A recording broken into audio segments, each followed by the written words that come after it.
하나님이 사랑하시는 비산동교회 성도님들, 지난 하루 동안 평안하셨습니까?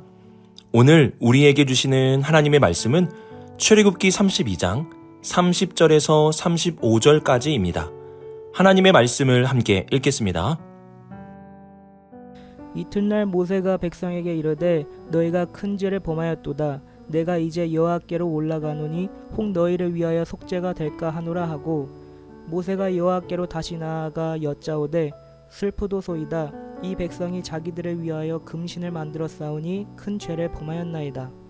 그러나 이제 그들의 죄를 사하시옵소서. 그렇지 아니하시오면 원하건대 주께서 기록하신 책에서 내 이름을 지워버려 주옵소서. 여호와께서 모세에게 이르시되 누구든지 내게 범죄하면 내가 내 책에서 그를 지워버리리라. 이제 가서 내가 내게 말한 곳으로 백성을 인도하라. 내 사자가 내 앞서 가리라.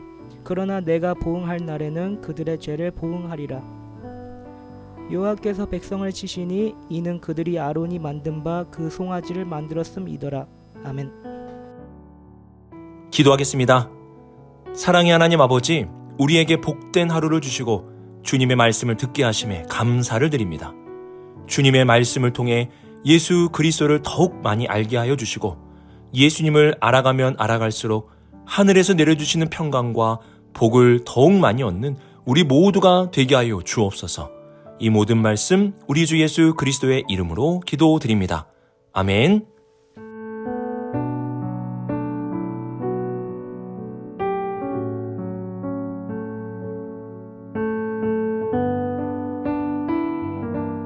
(31절을) 보시면 모세는 황금 송아지 사건으로 하나님께 마땅히 심판받아야 할 이스라엘 백성들을 위하여 중보 기도를 하기 시작합니다. 모세는 먼저 이스라엘이 큰 죄를 저질렀다는 사실에 대해서 분명하게 인정합니다. 그런데 그는 이러한 이스라엘 백성들의 죄를 위하여 기도하며 슬퍼하면서 이스라엘의 죄를 고백하고 있습니다. 모세는 이스라엘의 죄를 정죄하듯 고발하는 기도를 하는 것이 아니라 슬퍼하면서 고백하고 있습니다. 마치 자기 자식이 죄를 저질렀을 때 그 자녀의 죄를 바라보며 슬퍼하는 부모와 같이, 또는 죄는 자식이 지었지만 죄인처럼 머리를 숙이고 있는 부모의 모습처럼 모세는 이스라엘의 죄를 바라보며 슬퍼하고 있습니다. 이처럼 모세는 이스라엘의 큰 죄를 위하여 슬퍼하며 기도하는 중보자였습니다. 황금 송아지 사건으로 어둠이 짙게 깔린 이스라엘 백성들의 진영에 이제 빛이 보이기 시작하였습니다. 그 빛은 그들의 죄를 위하여 기도하는 모세의 눈물이었습니다. 그리고 32절을 보시면 모세는 이렇게 기도를 합니다. 이제 그들의 죄를 사하시옵소서. 모세는 하나님께 용서를 구합니다. 그리고 한 걸음 더 나아가 만약에 이들의 죄를 용서해 주지 않으신다면 주님의 책에서 자신의 이름을 지워달라고 말합니다. 이 말은 자신의 목숨을 걸고 하나님을 협박하는 말이 아닙니다. 모세는 하나님께 큰 죄를 지은 이스라엘과 자신을 구별하지 말아달라고 요청하고 있는 것입니다. 그래서 이스라엘이 하나님께 심판을 받아 지워지게 된다면 자신도 이스라엘의 일부이기에 함께 지워달라고 말하는 것입니다. 모세는 큰 죄를 저지른 이스라엘과 자신을 구분하지 않았습니다. 이스라엘 안에 자신을 넣어서 기도하고 있습니다. 죄는 짓지 않았지만 나만 살려달라고 하는 것이 아니라 그들과 나는 한 배를 탔으니 함께 멸해달라는 것입니다. 이러한 모세의 모습은 어제 우리가 살펴본 아론의 모습과 너무나 대조적임을 알 수 있습니다. 아론은 자신은 아무런 죄를 짓지 않았다는 것을 말하며 그들과 자신을 구분하려고 노력을 했다면, 모세는 자신이 아무런 죄도 짓지 않았지만 이스라엘과 자신을 함께 묶어서 중보하고 있습니다. 이러한 모세의 중보기도는 눈물 그리고 함께의 기도였습니다. 모세는 이스라엘의 큰 죄를 위해 정죄와 비판이 아닌 눈물로 기도하고 그들과 자신을 구분하는 것이 아니라 함께 묶어서 기도하고 있습니다. 모세는 이스라엘의 이러한 중보자였습니다. 우리에게는 모세보다 더 크고 놀라운 중보자가 계십니다. 그분은 우리 주 예수 그리스도이십니다. 성경을 읽다 보면 예수님이 우셨다는 말씀이 있는 것을 보게 됩니다. 예수님도 이 땅에서 울기도 하셨습니다. 왜 예수님께서는 우셨을까요? 예수님은 죽음 앞에서 예수님을 믿지 못하는 모습을 보시면서 우셨고, 예수님을 거부함으로 죄로 가득한 예루살렘의 모습을 보시면서도 우셨습니다. 예수님도 우리의 믿음 없음과 우리의 죄를 보시며 우셨습니다. 또한 예수님은 십자가에서 고난을 받고 죽으셨는데 자신의 죄 때문이 아니라 우리의 죄를 짊어지고 죽으셨습니다. 그분은 우리와 자신을 구분하지 않으셨고 우리의 죄를 자신의 몸에 짊어지며 죽임을 당하셨습니다. 이스라엘에게는 자신을 위해 울어줄 수 있고 자신들과 함께 해주는 모세라는 중보자가 있었기에 어둠 속에서 빛이 나기 시작했습니다. 우리에게는 이보다 더 큰 빛이신 예수님이 계십니다. 예수님은 이 땅에 큰 빛으로 오셨습니다. 예수님의 빛은 우리의 죄를 위해 흘리는 눈물의 빛이고 우리의 죄를 위하여 이 땅에 오시고 자신의 몸에 그 죄를 짊어지신 함께함의 빛이었습니다. 그 빛을 받아 우리가 지금 살게 되었습니다. 이 세상에는 다른 사람을 위해 울어줄 수 있는 눈물의 빛, 그리고 그들과 함께 해줄 수 있는 함께함의 빛이 필요합니다. 이러한 빛을 이 세상 속에서 예수님과 같이 비추며 살아갈 수 있는 우리 모든 성도님들이 되시길 주님의 이름으로 축복합니다.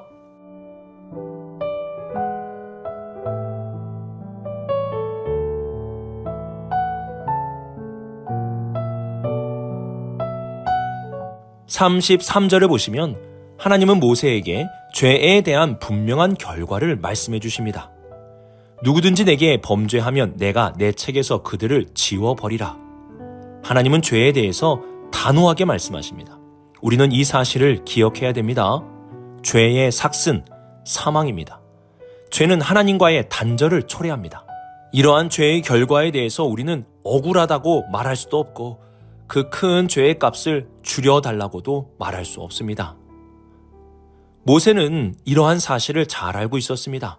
그래서 30절을 보시면 모세는 백성들에게 너희가 큰 죄를 범하였다는 사실을 알려줍니다.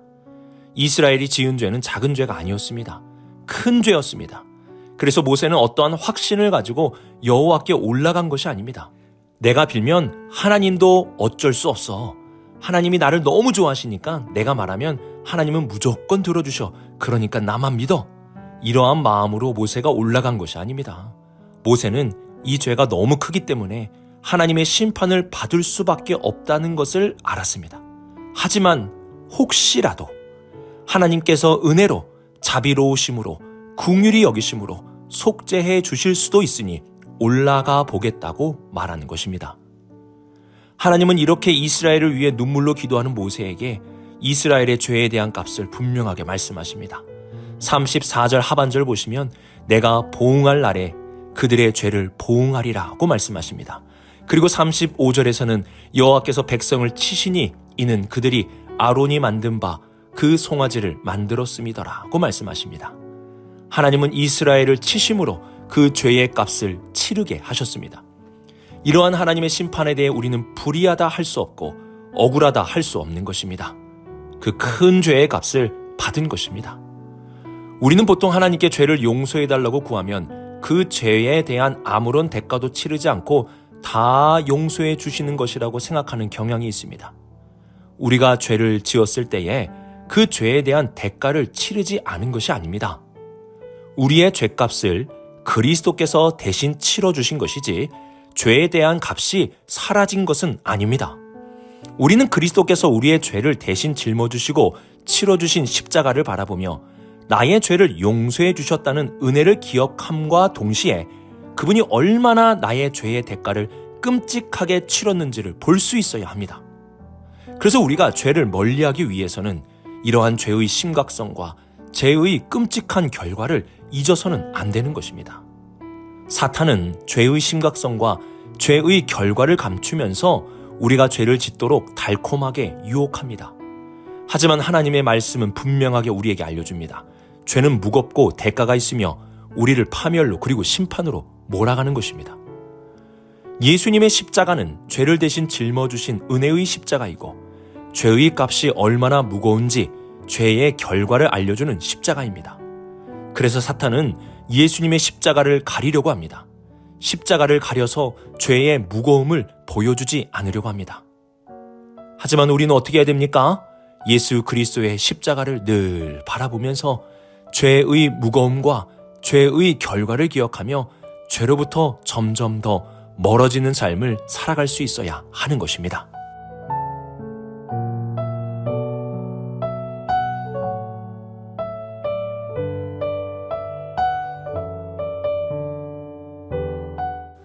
하나님은 분명 이스라엘의 큰 죄에 대하여 대가를 치러야 함을 말씀하셨고 그들은 그 죄에 대한 값을 받았습니다. 모세가 중보하였지만 그들은 그 죄의 대가를 치렀습니다. 그러면 하나님은 모세의 중보기도에 거절로 응답하신 것일까요? 하나님은 거절만 하신 것은 아닙니다. 34절 상반절을 보시면 이제 가서 내가 내게 말한 곳으로 백성을 인도하라. 내 사자가 내 앞서리라고 말씀하십니다. 이 말씀은 하나님이 약속하신 약속의 땅을 주시겠다는 것을 의미합니다. 하나님은 죄에 대해서는 심판하셨지만 그렇다고 하여 하나님의 약속을 철회하지는 않으셨습니다. 그래서 이스라엘은 죄의 대가를 받았지만 모두 받은 것은 아니었습니다. 모세의 중보를 통해 이스라엘은 전멸하리라는 심판을 받지 않게 되었고 이스라엘에게 주신 하나님의 약속 또한 지킬 수 있게 되었습니다. 하나님은 죄의 심판을 철회해달라는 모세의 기도에는 거절하셨지만 그들을 완전히 멸하지 아니하심으로 은혜를 베풀어 주셨고 약속을 지켜주심으로 하나님의 신실하심을 보여주셨습니다. 모세는 큰 죄악을 저질러서 전멸당해야 하는 상황 속에서 하나님의 은혜에 호소함으로 그들이 진멸당하지 않게 하였습니다. 모세의 중보기도에도 불구하고 하나님의 심판은 이루어졌지만 하나님의 약속은 철회되지 않았습니다. 그러므로 만약에 이스라엘이 살게 되었다면 이는 전적으로 중보자인 모세의 헌신을 하나님께서 보셨기 때문입니다. 모세를 보시고 그들을 살려주신 것입니다. 우리는 이러한 모세의 모습을 바라보며 예수 그리스도를 생각해야 합니다. 예수님은 죄를 짓지 않으셨지만 우리의 죄를 지고 십자가에 달려 죽으셨습니다. 하나님은 바로 그 예수님의 피를 보시고 우리의 죄를 사해 주셨습니다. 우리의 공로가 아니라 이는 전적인 예수님의 보혈의 공로인 것입니다. 또한 하나님은 예수님의 중보를 통하여 우리를 향한 하나님의 계획을 철회하지 않으셨습니다. 만약에 이스라엘 백성들 중에 살게 된 사람들이 있었다면 그들은 모세의 공로를 잊어서는 안 되는 것입니다. 그들의 공로로 산 것이 아니라 모세의 공로로 살게 된 것입니다. 이와 마찬가지로 우리가 지금 살게 되었다면 구원받은 하나님의 백성이 되었다면 이 또한 우리의 공로가 아니라 우리를 위해 보혈을 흘려주신 예수 그리스도의 공로인 것입니다. 그러므로 예수님의 보혈에 감사합시다. 우리를 위해 지금도 중보해 주시는 주님께 감사를 드립시다. 그분으로 인하여 우리가 나음을 얻고 그분으로 인하여 우리가 생명을 얻게 되었습니다. 오늘의 말씀을 묵상하며 다른 사람의 죄를 위해 슬퍼하는 기도, 그 죄와 나를 함께 묶는 함께의 기도를 드릴 수 있기를 바랍니다. 모세의 이러한 기도를 통해 이스라엘의 빛이 비춰지기 시작하였습니다. 또한 십자가를 바라보며 은혜와 함께 우리의 죄의 심각성을 볼 수 있기를 바랍니다. 죄는 달콤하지만 그 결과는 결코 가볍지 않습니다. 마지막으로 우리의 중보자 되시는 예수 그리스도의 공로로 우리가 나음을 얻고 생명을 얻게 되었음을 기억하며 오늘도 감사, 내일도 감사하며 살아가는 우리 모든 성도님들이 되시길 주님의 이름으로 축복합니다. 기도하겠습니다. 사랑의 하나님 아버지, 우리를 위하여 예수 그리스도를 이 땅에 보내주시고 예수 그리스도의 보혈의 공로로 예수님의 중보로 살게 하심에 감사드립니다. 이 은혜를 잊지 않게 하시고 십자가를 바라보며 죄의 유혹에 빠지지 않고 의의 길을 걸어가는 우리 모두가 되게 하여 주옵소서. 오늘도 누군가를 위하여 눈물의 기도를 드리는 우리, 다른 사람과 구별하는 것이 아니라 함께 짐을 짊어질 수 있는 우리 모두가 되게 하여 주옵소서. 이 모든 말씀 하나님의 아들 우리 주 예수 그리스도의 이름으로 기도드립니다. 아멘.